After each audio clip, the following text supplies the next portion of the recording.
வாங்க ரத்னாமா கிச்சன் வீடியோக்குள்ளே உங்கள் அனைவரையும் வரவேற்கிறேன். இப்போ வந்து முறுக்கு வந்து புளியலாம். நம்ம தேங்குளம் முறுக்கு அதுக்கு வந்து இந்த கப்பில் வந்து 1 கப்பு உளுந்து மாவு, 2 கப்பு பச்சரிசி மாவு இந்த பாருங்க போட்டு எல்லாம் பிணைஞ்சு வச்சுருக்கேங்க. இப்போ கட்டையில் புளியலாம். கொஞ்சோண்டு நெய் ஊற்றி தேவையான அளவு உப்பு போட்டு பிணைஞ்சு உருட்டி வச்சுருக்கேன். இப்போ வந்து கட்டையில் வச்சு புளியலாம். நம்ம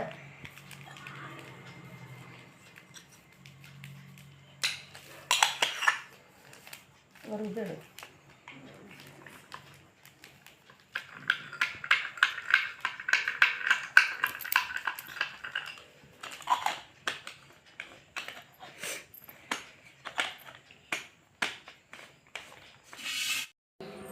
பாருங்கள், தட்டில் புளிஞ்சு ஒன்றா போடணும். அது லேட் ஆகும். இதனால் கொஞ்சமாக எண்ணெய் ஊற்றிருக்கேன் சட்டியில். இப்போ எண்ணெய் காஞ்சிருச்சு.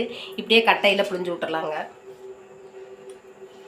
சட்டுன்னு ஒவ்வொரு முறுக்காக புளிஞ்சு விட்டோம்னா சீக்கிரமே எடுத்துடலாம். எனக்கு இதுதான் ஈஸியாக இருக்குதுங்க.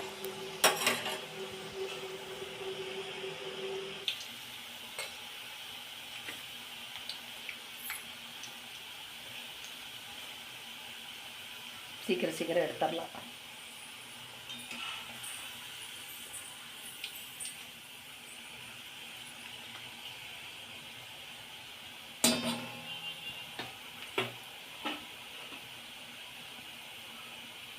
இந்த நுரையெல்லாம் அடங்கின பிறகு முறுக்கு நல்லா வெந்திருக்குங்க. நம்ம எடுத்துடலாம்.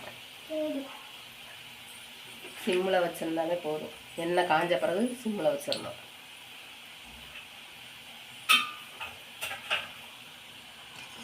கொஞ்சம் நல்லா வெந்துருச்சு, எடுத்துடலாங்க.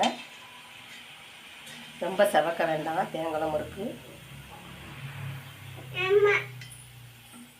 இந்த அளவு இருந்தாலே எடுத்துடலாம். இதாங்க ஈஸியாக இருக்குது. சட்டுன்னு புளிஞ்சு எடுக்கிறதுக்கு.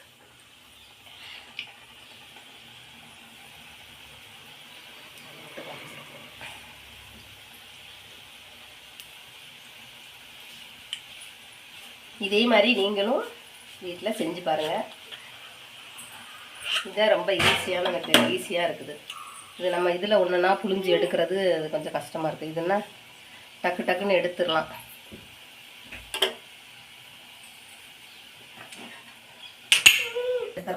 இருமா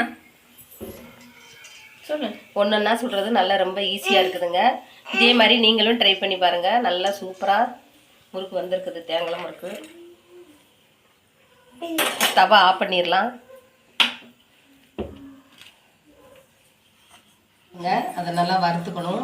வறுத்துட்டு ஒரு டப்பா வந்து அளந்துக்கங்க. ஒரு டப்பா உளுந்துக்கு 2 டம்ளர் 2 டப்பா பச்சரிசி மாவு போட்டுக்கணும். போட்டு இதே மாதிரி கொஞ்சம் நான் நெய் ஊற்றினேங்க. நெய் ஊற்றி கொஞ்சம் உப்பு போட்டு நல்லா பிணைஞ்சிக்கணும். பிணைஞ்சிக்கிட்டு அதுக்கப்புறம் தான் தண்ணி ஊற்றி கொஞ்சமாக பிணையணும்.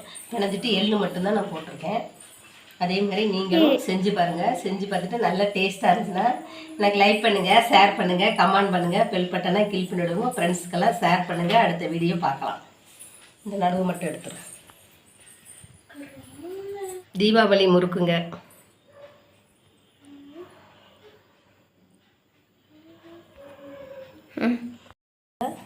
இரு ஒரு முறுக்கு பாருங்கள். ரொம்ப சூப்பராக வந்திருக்குங்க முறுக்கு. இதே மாதிரி நீங்களும் செஞ்சு பாருங்கள்.